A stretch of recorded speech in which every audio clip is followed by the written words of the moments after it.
أعوذ بالله من الشيطان الرجيم. بسم الله الرحمن الرحيم. إنه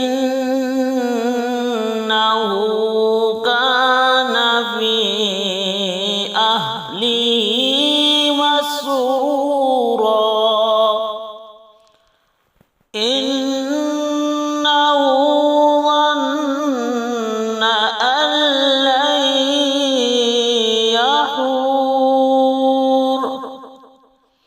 بلى إن ربه كان به بصيرا.